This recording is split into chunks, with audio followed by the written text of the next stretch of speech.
Este de aquí es J.T. Leroy.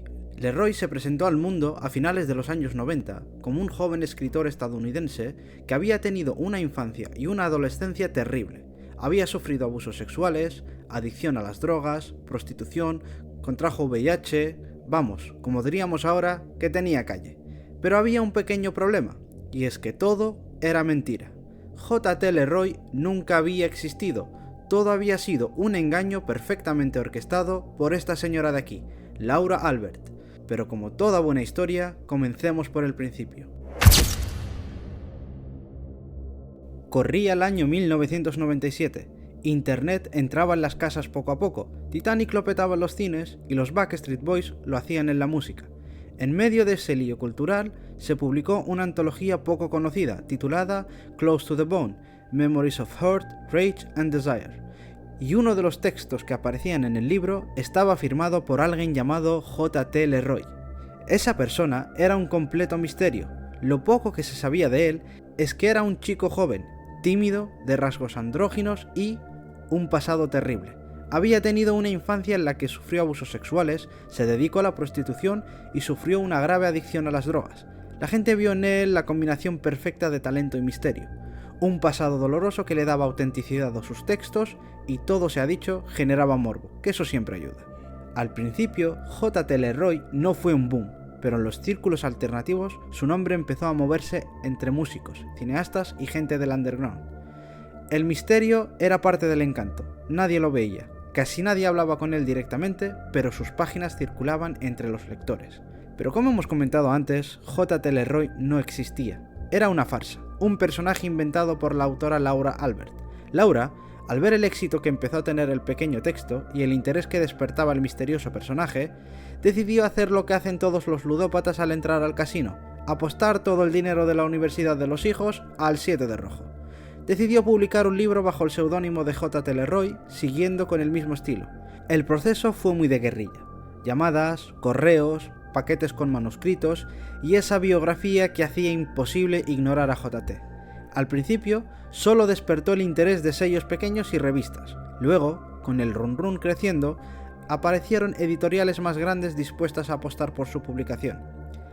La persona que se encargaba de gestionar la carrera de J.T. Leroy era una amiga suya que se apodaba Speedy, que no era más que otro nombre que se inventó Laura Albert.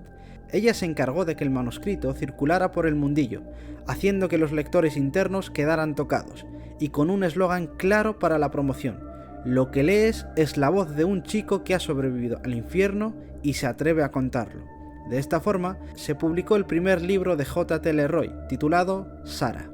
La editorial que adquirió el debut del joven y misterioso autor fue la filial estadounidense de Bloomsbury. La editorial preparó copias de prensa y las envió a críticos, librerías y autores afines. En las entrevistas casi siempre hablaba por teléfono, voz baja, pausas largas, mucha vulnerabilidad. Obviamente la que tendía las llamadas era Laura Albert usando otra voz. Y para los actos presenciales donde sí había que poner cuerpo y cara, Laura tuvo la brillante idea de meter en el meollo a su familia también. En este caso fue su familia política. Savannah Knopp era la hermana pequeña de Geoffrey Knopp, la pareja de Laura. Savannah aparecía en público caracterizando al que supuestamente era J.T. Leroy, usando gafas de sol enormes, peluca, sombrero y casi nunca mirando a cámara. Eso sí, siempre acompañado de su amiga Speedy, que se encargaba de controlar la situación para que no se descontrolaran las cosas, junto a otro asistente llamado Astor, que era, obviamente, Geoffrey Knopp. Y vosotros diréis, ¿pero por qué nadie se dio cuenta de que era diferente la voz, de que esa persona era una chica y no un joven adolescente? ¿Y por qué narices J.T. parecía ir muy escondido siempre? Hay que aclarar que la imagen de misterio era algo que la gente buscaba en J.T., y con la idea en mente de que tuvo una infancia tan trágica y dolorosa, la gente le parecía perfectamente plausible que tuviera esa personalidad tan tímida y retraída. Volviendo al libro, Sara fue un superventas inmediato, pero generó conversación.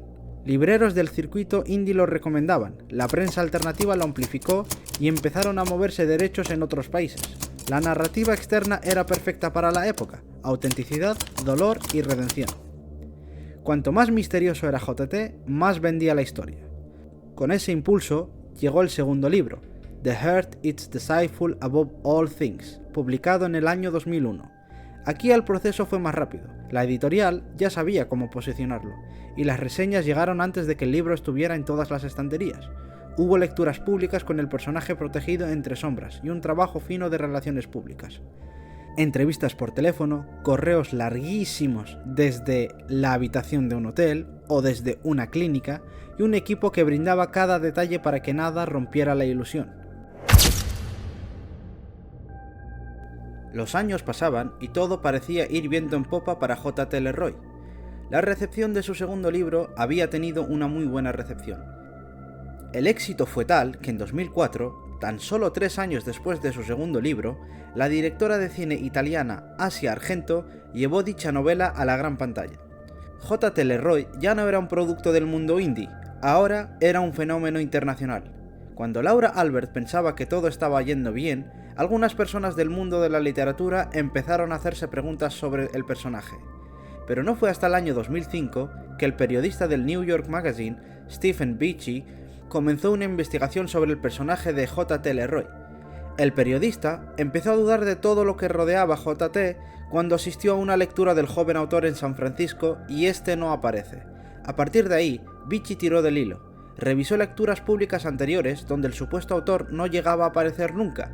También descubrió que casi nadie del entorno editorial había visto a J.T. sin disfraz o había mantenido una conversación privada con él. Todo eso, sumado a que las interacciones con J.T. eran vía llamada o email, hizo sospechar al periodista aún más. Cuando las entrevistas eran en persona, J.T. evitaba hablar mucho, y era su asistente Speedy la que se encargaba de ir guiando la conversación y contestando por él. Y por si eso fuera poco, la investigación detectó además cronologías que no cuadraban y una biografía improbable, sin registros verificables. No había certificados claros, como por ejemplo de nacimiento o escolarización, ni rastro documental que confirme los grandes hitos del relato oficial, pero todas las pistas apuntaban siempre a la misma persona, Speedy, y en menor medida al otro ayudante de J.T., Astor. Después de un largo proceso de búsqueda, en otoño del 2005, el periodista Stephen Beachy concluyó su investigación y lo publicó todo en el New York Magazine, en un artículo demoledor titulado ¿Quién es realmente J.T. LeRoy? El castillo de naipes creado por Laura Albert, con la ayuda de su pareja y la hermana de este, se estaba desmoronando. Después de la publicación del periodista Stephen Beachy, la actitud alrededor del autor J.T. cambió.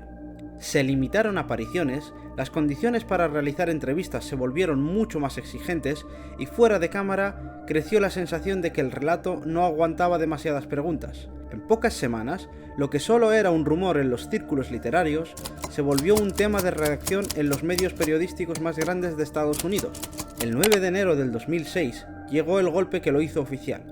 El periodista Warren St. John publica en el New York Times una pieza que identifica a Savannah Knopp como la persona que se hacía pasar por J.T. en los eventos públicos.